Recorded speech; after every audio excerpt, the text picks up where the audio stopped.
Hi, for those of you that don't know me, I'm Jane Pesky. For those of you that do know me, you're probably saying to yourself, I can't believe that is Jane. I can't either. Because I am who I am, you'll have to bear with me while I read this. When Jenny asked me to do this, my immediate answer was no, I couldn't or wouldn't do it. But trying to sound spiritual, I said I would pray about it. Unfortunately for me, that whole week, I kept finding myself thinking about what I would say. When she told me the theme was peace, that was my confirmation to try to get through this, as you will find out from a verse later on. Dick and I met our senior year in college. We dated the next 2 years while I lived in Ohio and he lived here in Hilton. One weekend while I was visiting him here, he announced to his family that we were getting married. Did I forget to mention that he hadn't asked me first? Well, of course, I said yes, and we were married 6 weeks later in the backyard of my grandmother's house where my mother and father had been married. We made no provision for bad weather, but the Lord blessed us with a beautiful day. Our honeymoon was driving to Virginia with all our possessions in a VW Bug to where Dick was stationed in the service. From there we moved to Connecticut and then back here to be closer to family. We have a daughter, Laura, that was born in Virginia, a daughter, Lisa, who was born in Connecticut, and a son, Kevin, born in Rochester. When we moved back here, we immediately started attending FBBC, where Dick and I were saved in Building 1 at 1039. But I would call us slow growers. During that time, while the kids were growing up, we lived what would probably be called a fairly normal life with its ups and downs. Laura has now moved to Boston and lives there with her husband, Mike, and their 3 sons. Lisa has moved to Seattle and married and lives there with her husband, Mike. Yes, 2 sons-in-laws named Mike. Kevin has married and lives in Zambia with his wife, Savannah, and their 2 daughters. A little over 7 years ago, Dick was diagnosed with cancer. A nurse called him on Monday to tell him he had cancer, and on that very next Friday was his first visit to the oncologist. The doctor admitted him directly from his office to the hospital, and chemo treatments were started immediately. To say that we were both numb is putting it mildly. Through that year, my verses were Philippians 4, 6, and 7. Be careful for nothing, but in everything by prayer and supplication with thanksgiving.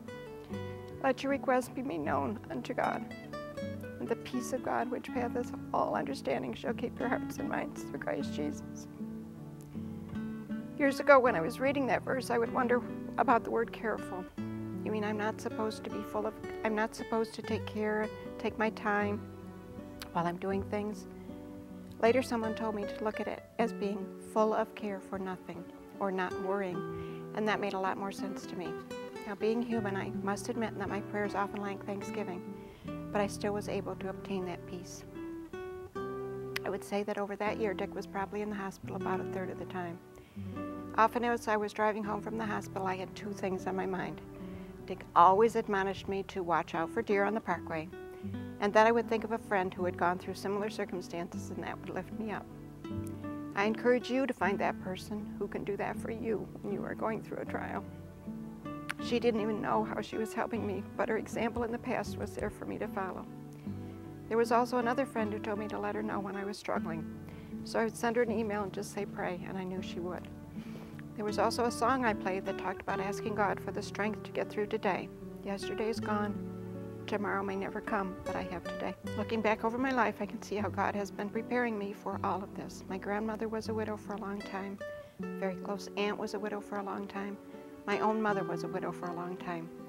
These were women who were very important in my life, and they just kept keeping on, so I figured that was what I was supposed to do. God also gave me a year with Dick to prepare for his death. The doctor said his cancer was treatable, but he never said curable. One time in the summer when Dick had to go to the emergency department, which he had to do if his temperature was over 100, and of course that was always at night, never during the day, the head of the oncology department came down to the emergency department. He was the doctor on the floor that night. They never came down to ED, but that particular night he did. I would call that a God thing. He was a very nice person and was just talking in general, but something we said must have triggered him to say, "Hasn't Dr. Phelan talked to you?" At that point, he told us that Dick had probably 6 months to live. I'm so thankful he did that, because we could really start to put our affairs in order. We talked about dying and agreed that since we were both saved, we weren't afraid of death. but the process sure sucked, for lack of a better word. We were able to openly discuss everything, even down to the burial and memorial service. I knew that what we did was what Dick wanted. I implore all of you to talk with your loved ones about their affairs. Do they have a will? Do you know their financial situation? Is there something special they would like someone to have? Perhaps talk about their wishes for their service. Do this with your spouse, with your parents, with your children, perhaps even a close friend. Do it now while there isn't the stress and emotion. I think being prepared is one way God had for supplying some of His peace.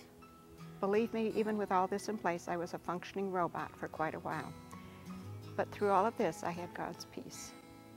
After he died, the major paperwork went relatively smooth. Social Security went fine, and his pension started coming to me with no problem.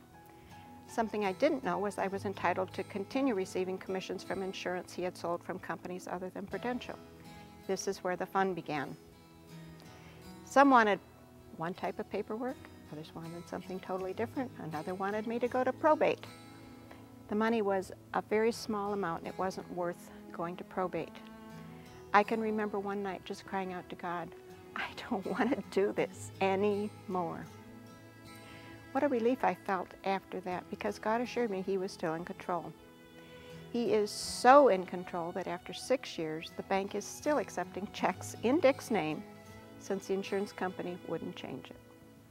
Another God thing was that our farm that had been on the market for 3 years finally sold just days before I would have had to pay capital gains. Just another reminder to look back to see what God had been doing. I'm not trying to paint a picture of my life since then of no pain and no sorrow. That's totally not true. It's acceptable and necessary to grieve. But when I find myself thinking all those negative thoughts, I go to the next verse in Philippians, which tells me to think about those things that are true, honest, just, pure, lovely, and of good report.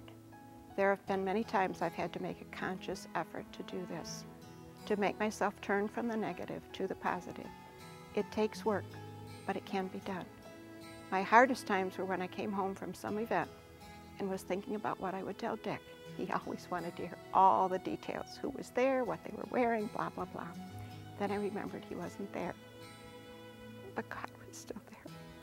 None of my children live in the area, but God has given me the time and resources to be able to visit them, so I'm very thankful for that.